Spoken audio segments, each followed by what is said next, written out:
आ गया ना हेलीकॉप्टर जी। योगी जी का आगमन, बाबा से आपका मुलाकात होगा।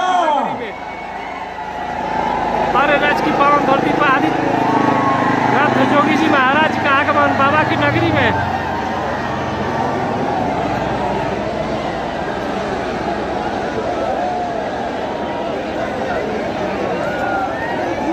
योगी आदित्यनाथ बाबा जिंदाबाद। योगी आदित्यनाथ बाबा जिंदाबाद। नरेंद्र मोदी जिंदाबाद। नरेंद्र मोदी जिंदाबाद।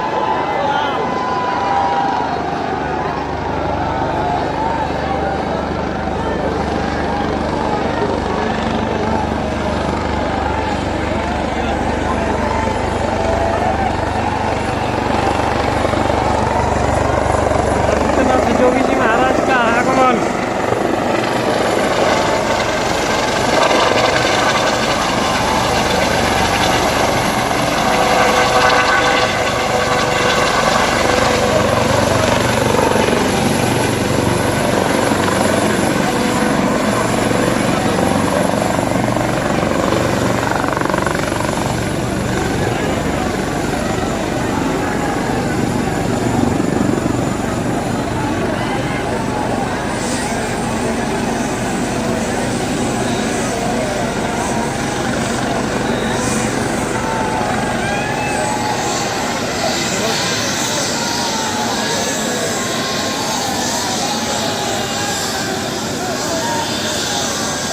प्लान कर रहे हैं, वो सारे फिरोनी चले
पीछे था इस क्रम से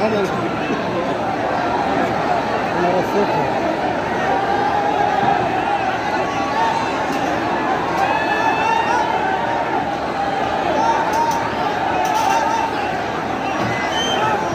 भारत माता की योगी बाबा जिंदाबाद। योगी बाबा जिंदाबाद। नरेंद्र मोदी जिंदाबाद। नरेंद्र मोदी जिंदाबाद। योगी आदित्यनाथ जिंदाबाद। योगी आदित्यनाथ जिंदाबाद। भारत माता की, भारत माता की। वंदे वंदे वंदे वंदे। योगी आदित्यनाथ जिंदाबाद। योगी आदित्यनाथ जिंदाबाद। राधा मोहन सिंह जिंदाबाद। नरेंद्र मोदी जिंदाबाद। योगी आदित्यनाथ जिंदाबाद। जय जय श्री राम, जय जय श्री राम, जय जय श्री राम, जय जय श्री राम, जय जय श्री राम, जय जय श्री राम, जय जय श्री राम। योगी आदित्यनाथ जिंदाबाद, नरेंद्र मोदी जिंदाबाद, नरेंद्र मोदी जिंदाबाद, योगी आदित्यनाथ जिंदाबाद, योगी आदित्यनाथ जिंदाबाद।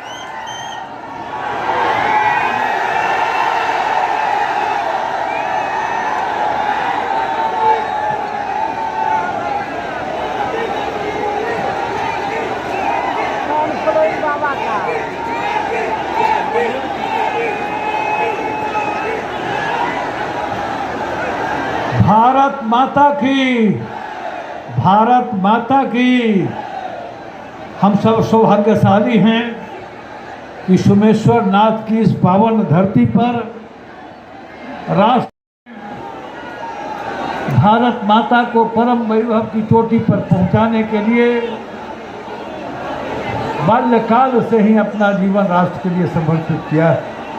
मैं चाहूँगा कि हमारे इस क्षेत्र के विधायक सुनील जी और पूर्व के विधायक आज लोकसभा के जज प्रदेश अध्यक्ष दोनों मेमेंटो भेंट करेंगे और साल भेंट करेंगे। दोनों एक साथ साल भी किशन जी आप बैठ जाइए। हाँ दोनों में और साल भी भेंट करेंगे राजू तिवारी। अब कृष्णनंदन पासवान जी हमारे मंत्री हैं, हमारे महेश्वर सिंह जी विधान पार्षद सदस्य, पवन जायसवाल जी हमारे माननीय विधायक तिवारी जी बैठ जाएं। राजेंद्र गुप्ता जी हमारे पूर्व जिला अध्यक्ष, पटेल जी जज के हमारे पूर्व अध्यक्ष। हम सब निश्चित रूप से बहुत बेचैन थे, आपका यहाँ आना था, लेकिन हेलीकॉप्टर को जो कनेक्ट किया और जो सुगौली की सभा में चले गए। आप सब 12 बजे से यहाँ हैं। मैं आप सब से माफ़ी मांगते हुए आदरणीय जोगी जी को आमंत्रित करता हूँ कि आप आइए और यहाँ की जनता का मार्गदर्शन करिए। भारत माता की।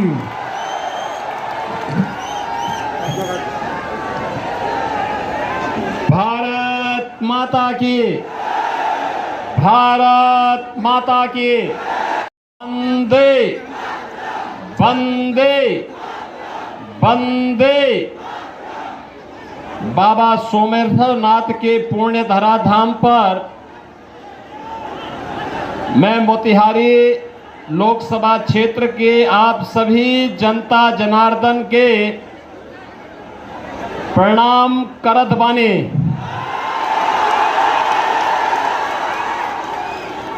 सदा नीरा नारायणी का आशीर्वाद आज सब पर बनल रही। सत्याग्रह के संघर्ष भूमि माननीय प्रधानमंत्री श्री नरेंद्र मोदी के स्वच्छाग्रह के अभियान भूमि के नमन बा। जननायक भारत रत्न कर्पूरी ठाकुर को विनम्र श्रद्धांजलि। मंच पर उपस्थित भारतीय जनता पार्टी के लोकप्रिय सांसद और फिर से लोकसभा क्षेत्र के प्रत्याशी पूर्व केंद्रीय मंत्री राष्ट्रीय उपाध्यक्ष श्री राधा मोहन सिंह जी, बिहार सरकार के मंत्री श्री कृष्ण नंदन पासवान जी, श्री सुनील मणि तिवारी जी, पवन जायसवाल जी, लोजपा के अध्यक्ष श्री राजू तिवारी जी, विधान पार्षद श्री महेश्वर सिंह जी, विधायक श्रीमती शालिनी मिश्रा जी, भाजपा के नेता श्री शंभू शाह जी, राजेंद्र गुप्ता जी, रतन पटेल जी, अनिल राय जी और भारी संख्या में उपस्थित लोकसभा क्षेत्र मोतिहारी के मेरे सभी उपस्थित बहनों और भाइयों, बाबा सोमेश्वर नाथ की इस पावन धरा को नमन करते हुए मैं आप सबका हृदय से अभिनंदन करता हूं, स्वागत करता हूं। और मुझे बताया गया कि आप लोग 12 बजे से यहां आए हैं। बहनों और भाइयों, पिछले 5 घंटे से इंतजार करते करते और आपके अंदर जो उत्साह है, इस उत्साह को सचमुच मैं अभिनंदन करता हूं। इसके लिए मैं आपका हृदय से आभार व्यक्त करता हूं और इसके लिए मैं राधा मोहन बाबू को कहूंगा कि चुनाव के बाद इन लोगों को अयोध्या धाम का दर्शन जरूर कराना, मैं इनका स्वागत वहां करूंगा। बहनों और भाइयों, बिहार की धरती तो हमारे लिए माता जानकी के मायके के नाते ननिहाल जैसा है और इसीलिए उत्तर प्रदेश और बिहार उसी भाव के साथ, एक आत्मीय संबंधों के साथ हजारों वर्षों के से जुड़ा हुआ है। मुझे जब भी बिहार आना होता है मुझे बहुत अच्छा लगता है, आत्मा अभिभूत होती है और आपके उत्साह को देख करके मुझे और भी आनंद की अनुभूति होती है। आज जब लोकसभा का चुनाव चल रहा है, छठे चरण का आज अंतिम चुनाव प्रचार का दिन है। आज सुबह सुबह मुझे पहले पुरी जाना पड़ा, वहां से फिर एक और लोकसभा सीट पर जाने के बाद मैं यहां आ रहा था, हेलीकॉप्टर दूसरी सीट पर चला गया। लेकिन दोनों स्थानों पर मुझे प्रचार करने के लिए आना था। अभी आपके बीच में आया हूं, लेकिन मैं आपसे कह सकता हूं कि 5 चरणों के चुनाव देश के अंदर हुए हैं। अब तक मुझे 12 राज्यों में जाने का अवसर प्राप्त हुआ है और बहनों और भाइयों, मैं कह सकता हूं कि मोदी जी के समर्थन में पूरे देश के अंदर एक लहर अब मोदी सुनामी के रूप में बदल चुकी है। चारों ओर एक ही नारा गूंज रहा है, हर ओर एक ही स्वर है, हर एक नागरिक के मन में एक ही संकल्प है और वह स्वर और संकल्प है, वह नारा है कि फिर एक बार और अब की बार 400 पार। तो ये आरजेडी और कांग्रेस के लोगों को चक्कर आने लगता है 400 पार का नारा सुन करके, क्योंकि दोनों मिलकर के भी 400 सीटों पे चुनाव नहीं लड़े और ये लोग कहते हैं कि 400 पार कैसे होगा। तो जनता जनार्दन कहती है, जनता जनार्दन एक ही बात कहती है कि राम भक्त ही राज करेगा दिल्ली के सिंहासन पर। और मोदी जी परम राम भक्त जो है, इसलिए मोदी जी फिर से प्रधानमंत्री बनेंगे। ये कहते हैं कैसे? तो जनता जनार्दन की ओर से आवाज आती है कि जो राम को लाए हैं,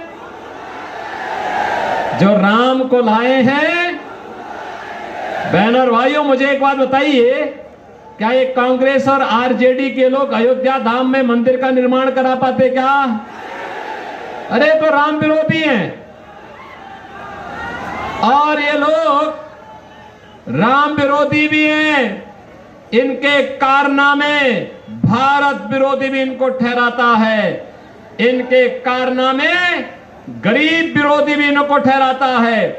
इनके कारनामे ऐसे हैं कि यह देश की जनता जनार्दन के भी विरोधी हैं, बेटी और व्यापारी के भी विरोधी हैं। बहनों और भाइयों, आज जब मोदी जी के नेतृत्व में भारत की कायाकल्प हुई है, पूरा भारत एक नए भारत के रूप में दिख रहा है। पूरे भारत के अंदर अगर आप देखेंगे 4 लेन, 6 लेन, 12 लेन के हाईवे बन रहे हैं, एक्सप्रेस हाईवे बन रहे हैं, एयरपोर्ट बन रहे हैं, ट्रेन में अत्याधुनिक ट्रेन की सुविधा हो रही है, अत्याधुनिक ट्रेन की सुविधा आ रही है, वंदे भारत, अमृत भारत, नमो भारत के रूप में मेट्रो की सुविधा देश के अंदर अलग अलग सिटी में बढ़ती जा रही है। कहीं IIT, कहीं IIM, कहीं एम्स, कहीं पे 1 डिस्ट्रिक्ट 1 मेडिकल कॉलेज, कहीं पे IIIT, कहीं पे NIT, कहीं पे कृषि विश्वविद्यालय, और केंद्र में रह करके राधा मोहन बाबू ने तो यहां पे कृषि की आधुनिक तकनीक का एक केंद्र ही इस क्षेत्र को बनाने का काम किया है। बहनों और भाइयों, ये सभी काम विकास के, और दूसरी तरफ गरीब कल्याणकारी कार्य भी किस तेजी के साथ। याद करिए, कांग्रेस और आरजेडी के समय में, पहले तो कांग्रेस और आरजेडी का जो गठबंधन है ये बिहार के लिए बड़ा अपशकुन है। बहनों और भाइयों, अपशकुन इसलिए है, जब इनकी सरकार रहती थी, जब ये लोग मिलते हैं तो मान के चलिए कि गुंडागिर्दी जरूर होगी, लूटपाट जरूर होगी। दूसरा, इनके समय में उपद्रव बहुत होते थे, राह चलना दूभर होता था, बिहार बदनाम हो चुका था और गरीब भूख से तड़पता था, गरीब स्वास्थ्य के उपचार के लिए उपचार में दम तोड़ देता था, किसान आत्महत्या करने के लिए मजबूर होता था, नौजवान प्लान करने के लिए मजबूर होता था, बेटी और व्यापारी दोनों सुरक्षित नहीं थी। लेकिन आज बिहार के अंदर जेडीयू और बीजेपी की सरकार और केंद्र में मोदी जी के नेतृत्व की एनडीए सरकार आने के बाद आज आप देख रहे हैं 60 करोड़ लोगों को आयुष्मान भारत की 5 लाख रुपए की सुविधा दे रहे हैं। और मोदी जी ने घोषणा की है कि फिर एक बार मोदी सरकार जब 4 जून को बढ़ेगी तो 70 वर्ष से ऊपर के हर एक बुजुर्ग को 5 लाख रुपए की आयुष्मान भारत की सुविधा प्रतिवर्ष उपचार के लिए उपलब्ध करवाएंगे। बहनों और भाइयों, किसान को किसान सम्मान निधि, हर गरीब के घर में शौचालय, हर गरीब के घर में रसोई गैस का कनेक्शन। और मोदी जी ने घोषणा की है कि अभी 10 वर्ष में 4 करोड़ गरीबों के मकान बने हैं और अगले 5 वर्ष के अंदर बाकी जितने भी गरीब बचे होंगे, जिनके पास अपना मकान नहीं होगा या कच्चा मकान होगा, झोपड़ी होगी, उन सबको एक एक मकान उपलब्ध करवाने का काम करेंगे। बहनों और भाइयों, एक तरफ विकास और दूसरी तरफ अयोध्या में रामलला का मंदिर। याद करिए, जब अयोध्या में राम मंदिर का आंदोलन चल रहा था, ये जितने बुजुर्ग लोग हैं, अधेड़ उम्र के लोग हैं, ये उस समय जवान हुआ करते थे, तब नारा लगाया करते थे कि रामलला हम आएंगे, मंदिर वहीं बनाएंगे, रामलला हम आएंगे। बहनों और भाइयों, आप याद करिए, आज से 25 साल 30 साल पहले ये नारे लगते थे, ये नारे गूंजते थे, हर एक ओर गूंजते थे। तब कांग्रेस के लोग, आरजेडी के लोग कहते कभी नहीं पूरा कर पाएंगे, हंसते थे हम लोगों पे। आखिर आज अयोध्या में तो राम मंदिर बन गया ना, कोई संदेह है क्या? अयोध्या में राम मंदिर में कोई संदेह है क्या? अब तो बन गया है ना। कितने लोग आप में से अयोध्या गए? इधर 22 जनवरी के बाद कितने लोग गए हैं? मैं राधा मोहन बाबू से कहूंगा, इन लोगों को चुनाव के बाद एक बार अयोध्या अंदर दर्शन कराने के लिए अयोध्या धाम लेकर के आ जाइए। आज आप अयोध्या जाएंगे, आपको नई अयोध्या नजर आएगी। ऐसी अयोध्या नजर आएगी, लगता है साक्षात भगवान राम प्रकट होकर के अपनी कृपा बरसा रहे हो। और बहनों और भाइयों, ये तब संभव हो पाया है जब भारतीय जनता पार्टी की सरकार मोदी जी के नेतृत्व में काम कर रही है। और इसीलिए बहनों और भाइयों, विरासत का भी सम्मान है और विकास के कार्य भी है, गरीब कल्याण भी है। तो साथ साथ अब तो पहले कांग्रेस और आरजेडी की सरकार के समय आतंकी वारदात होती थी, बड़ी बड़ी घटनाएं घटित होती थी, और आतंकवाद के मुद्दे को लेकर के जब हम लोग संसद में इस मुद्दे को उठाते थे तो उस समय लोग क्या बोलते थे, कहते थे आतंकवादी तो सीमा पार के हैं। और आज मोदी जी के नेतृत्व में आतंकवाद का सफाया हो गया है। आज अगर जोर से पटाखा फट जाए ना तो पाकिस्तान सबसे पहले सफाई देता है, कहता साहब मेरा हाथ नहीं है, क्योंकि उसे मालूम है ये नया भारत है, छेड़ेगा नहीं, लेकिन कोई छेड़ेगा तो फिर छोड़ेगा भी। इसीलिए आज पाकिस्तान अपने को बचाव की मुद्रा में रखता है, लेकिन ये कांग्रेस और आरजेडी के लोग हैं, ये मानने वाले नहीं हैं। कह रहे हैं पाकिस्तान के खिलाफ मत बोलो, उसके खिलाफ, उसके पास एटम बम है। हमने कहा पाकिस्तान से बड़ा एटम बम हमारे पास है, चिंता मत करो। अरे कंगाल पाकिस्तान क्या भारत को धमकी देगा? भारत 80 करोड़ लोगों को फ्री में राशन दे रहा है और पाकिस्तान में कुल 23 करोड़ की आबादी भूखों मर रही है। और मैं तो कहूंगा जो पाकिस्तान का राग अलापते हैं वे कृपया पाकिस्तान चले जाएं, भारत पे बोझा मत बने। जाए वहां पे, भीख मांगना पड़ेगा, कोई भीख भी नहीं देगा वहां पे। बहनों और भाइयों, मैं आज आपके पास केवल 2 मुद्दों पर चर्चा करने के लिए आया हूं। एक और मोदी जी के नेतृत्व में आत्मनिर्भर और विकसित भारत की बात हो रही है, और दूसरी तरफ कांग्रेस और आरजेडी की जो सरकार, जो लोग गठबंधन के लोग, इनका जो गठबंधन है, इंडी गठबंधन, इनके लोग सरकार बनाने के लिए भी जनता के बीच में अपने मैनिफेस्टो को लेकर के आए हैं। अगर आप उनके मैनिफेस्टो को देखेंगे आपको लगेगा कि मैनिफेस्टो मुस्लिम लीग की कारस्तानी लगती है। लगता ही नहीं कि कांग्रेस जैसे देश के सबसे पुराने राजनीतिक दल का यह मैनिफेस्टो होगा। बहनों और भाइयों, वे क्या कहते हैं? लालू जी ने तो कह ही दिया। क्या कह दिया? उन्होंने कहा बहनों और भाइयों कि ओबीसी का सभी आरक्षण मुसलमानों को दे देंगे। क्या आप इसको स्वीकार करेंगे? क्या इसको स्वीकार करेंगे क्या?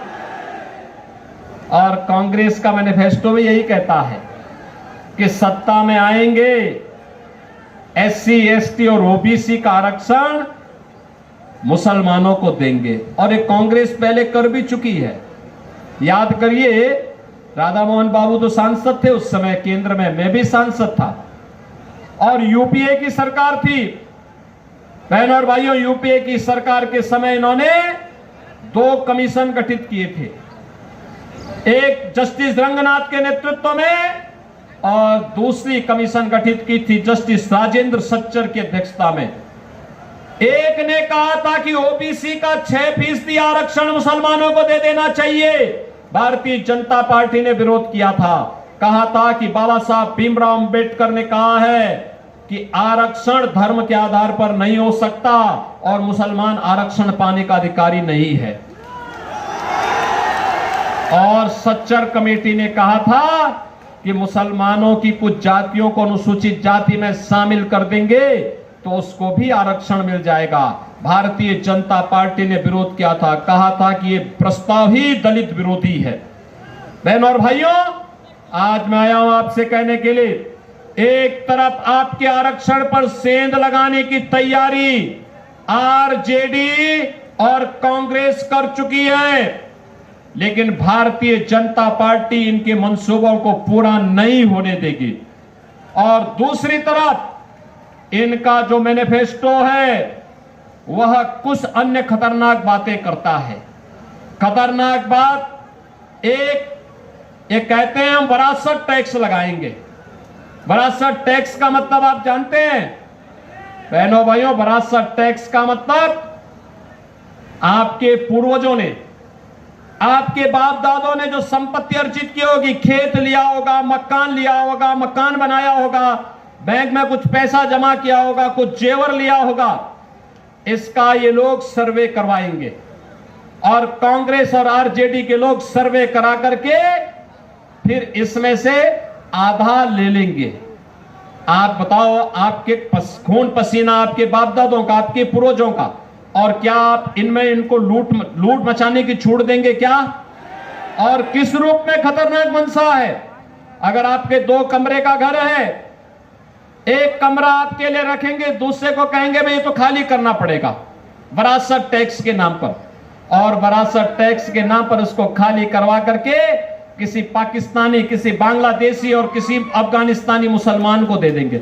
अरे क्या करने जा रहे हैं ये लोग? यानी विरासत टैक्स, ये औरंगजेब की आत्मा घुस गई है इनके अंदर, औरंगजेब की आत्मा। बहन और भाइयों, औरंगजेब मुगल काल का सबसे क्रूर बादशाह था। मुसलमान भी अपने पुत्र का नाम औरंगजेब नहीं रखता, क्योंकि औरंगजेब ने सबसे पहले अपने भाई की हत्या की, फिर अपने बाप को कैद करके एक एक बूंद पानी के लिए तरसाया था। अगर औरंगजेब की कारस्तानी देखनी है तो पटना की खुदाबख्त लाइब्रेरी में जाकर के पढ़िए। वहां पर इसका बाप शाहजहां, जिसने आगरा का ताजमहल बनाया था, शाहजहां कहता है कि किसी को औरंगजेब जैसा पुत्र न पैदा हो, क्योंकि इसने मुझे जीते जी एक एक बूंद पानी के लिए तरसाया है। वो कहता है इससे अच्छा तो हिंदू है, अपने बड़े बुजुर्गों का सम्मान करता है और मरने के बाद उन्हें श्राद्ध और पितरों को तर्पण देकर के उनकी तृप्ति करता है। बहन और भाइयों, औरंगजेब ने हिंदुओं पर एक टैक्स लगाया था, उसका नाम था जजिया कर। क्या नाम था? जजिया कर। और जजिया कर क्या था? हिंदू या तो जजिया कर दे और नहीं तो मुसलमान बने। और आज कांग्रेस भी विरासत टैक्स, ये जजिया कर ही है इनका। क्या आप ये जजिया कर कांग्रेस और आरजेडी का लगाने देंगे क्या? लगाने देंगे क्या? तीसरा, इनके द्वारा कहा जा रहा है कि हम आएंगे तो पर्सनल लॉ लागू करेंगे। पर्सनल लॉ का मतलब जानते हैं आप? पर्सनल लॉ का मतलब तालिबानी शासन को फिर से लाना। बेटी स्कूल नहीं जा पाएगी, महिलाएं बाजार नहीं जा पाएंगी, बुर्के से बाहर नहीं निकल पाएंगी। कहां ले जाना चाहती है कांग्रेस और आरजेडी? बिहार को और देश को। और चौथी खतरनाक बात ये कहते हैं अल्पसंख्यकों को खान पान की स्वतंत्रता देंगे। खान पान की स्वतंत्रता का मतलब उनकी रुचि का खान पान। अरे जो बहुसंख्यक खाता है वो अल्पसंख्यक भी खाता है, कोई भेद तो है नहीं। एक मुद्दे पे भेद होता है, जब कोई मुसलमान गौ कसी करता है, गौ हत्या करता है, हिंदू उग्र होकर के सामने आ जाता, कहता जन्म जन्म का नाता है, गाय हमारी माता है, कहता है ना। और ये कहते हैं कि हम उनको अब गौ कसी करने की छूट देंगे। क्या आप देंगे क्या कांग्रेस को वोट? अरे राम जन्मभूमि का मंदिर बना के जो पुण्य अर्जित किया है, वह कांग्रेस और आरजेडी को वोट देकर के पाप में मत बदलना। बहनों और भाइयों, मैं यही कहने के लिए आज आपके पास आया हूं। इसीलिए मैं आज आपके पास आया हूं कहने के लिए, राधा मोहन बाबू जैसा सीधा सरल, राधा मोहन बाबू जैसा सीधा सरल लेकिन आपकी जनता के लिए समर्पित व्यक्ति जिस भाव के साथ कार्य कर रहा है, वैसा राजनेता मिलना अत्यंत दुर्लभ है, दुर्लभ। और इसलिए बहनों और भाइयों, जनता की अदालत में हम लोग आए हैं आपसे कहने के लिए, एक ही बात कहने के लिए आए हैं कि हमें राम विरोधियों को भी नहीं आने देना है, हमें जजिया कर लगाने वालों को भी नहीं आने देना है, हमें वीआईपी कल्चर वालों को भी नहीं टिकने देना है। समझ लेना। अब मुझे बताओ, रोज रोज तो सौदेबाजी करते हैं, सौदेबाजी करते हैं, रोज पलटी मारेंगे, सौदेबाजी करेंगे, क्या आप इनको आने देंगे क्या? और फिर गौ कसी को प्रोत्साहित करने वालों को क्या आप आने देंगे क्या? मैं तो आपसे यही कहने के लिए आया हूं कि राधा मोहन बाबू तो लंबे समय से सांसद के रूप में यहां की जनता जनार्दन की सेवा करते हैं। मैं देखता हूं, अगर दिल्ली रहेंगे, शाम को ट्रेन में बैठेंगे, सुबह फिर दिन भर यहां की जनता की सेवा करके फिर शाम को यहां से गोरखपुर या पटना जाकर के वहां से प्लेन से फिर दिल्ली, अगले दिन संसद की बैठक में भाग लेके फिर वापस अपने क्षेत्र में आते हैं, दिन भर सेवा करते हैं। बहनों और भाइयों, ऐसा जनप्रतिनिधि मिलना बहुत दुर्लभ होता है और इसीलिए आपसे मैं यही अपील करने के लिए आया हूं, राधा मोहन बाबू को चुनाव जिता के भेजेंगे। 400 पार में ये सीट भी होनी चाहिए, होगी ना? 400 पार तभी होगा जब राधा मोहन बाबू भारी बहुमत से विजयी बनकर जाएंगे। रिकॉर्ड वोट से रिकॉर्ड बनना चाहिए। बनाएंगे रिकॉर्ड? बनाएंगे, बनाएंगे। लेकिन इसके लिए आपको एक काम करना होगा। करेंगे? मोदी जी का संदेशा है, कल एक दिन का समय आपके पास होगा। आप में से इस संदेशे को घर घर कौन कितने लोग पहुंचाएंगे? थोड़ा हाथ खड़ा करके मुझे बताओ। उधर हेलीपैड की तरफ भी काफी बड़ी संख्या में लोग खड़े हैं, इधर भी खड़े हैं, सड़क की तरफ भी खड़े हैं। कितने लोग थे? दोनों हाथ ला के मुझे आश्वस्त करो। दोनों हाथ ला करके, दोनों हाथ ला करके खड़ो, हाथ खड़े करके मुझे बताओ पहले कितने लोग हैं जो मेरे संकल्प को घर घर पहुंचाएगा? आप पहुंचाने के लिए तैयार हैं? तो संकल्प होगा कि कल आप में से हर व्यक्ति को 15 घरों में जनसंपर्क करने के लिए जाना है और कमल खिलाने के लिए उनसे अपील करनी है। बोलेंगे ना? क्या बोलेंगे? नौजवानों के भविष्य के लिए, किसानों की खुशहाली के लिए, बेटी और व्यापारी की सुरक्षा के लिए, आत्मनिर्भर भारत बनाने के लिए और विकसित भारत की संकल्पना को पूरा करने के लिए हमें कमल खिलाना है। सबको बोलेंगे? बोलेंगे। और जनता को संकल्प दिलाना है, जो राम को लाए हैं। बोलेंगे ना? और परसों उन सभी लोगों को मतदान कराना है। कराएंगे? कराएंगे। मैं मतदान का प्रतिशत देखूंगा मोतिहारी में। सहमत है ना? सभी लोग सहमत हैं? तो फिर मेरे साथ बोलेंगे, भारत माता की, भारत माता की, भारत माता की जय श्री राम, जय जय श्री राम।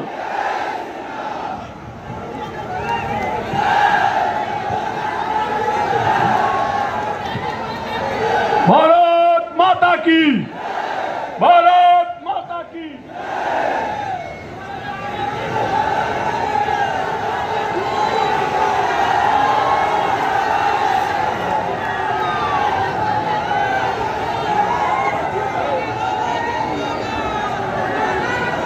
भारत माता की, भारत माता की।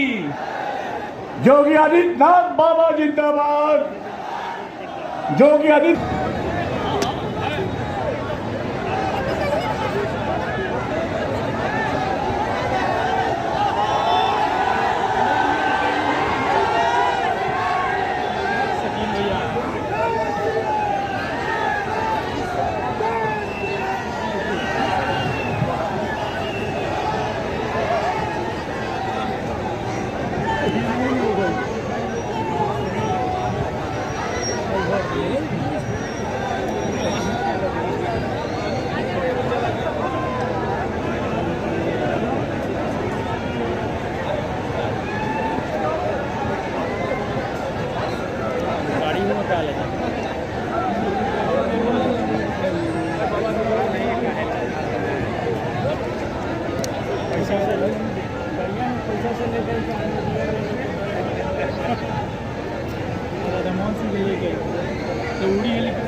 वीआईपी पार्टी ने वीआईपी कल्चर को नहीं ध्यान रहे हैं।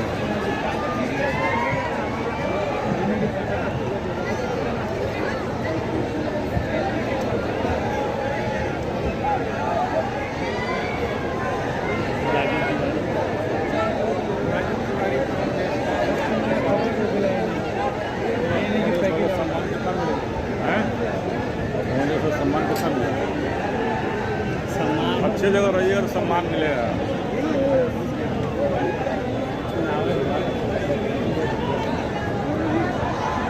अब इतना पहले नहीं, 1 घंटा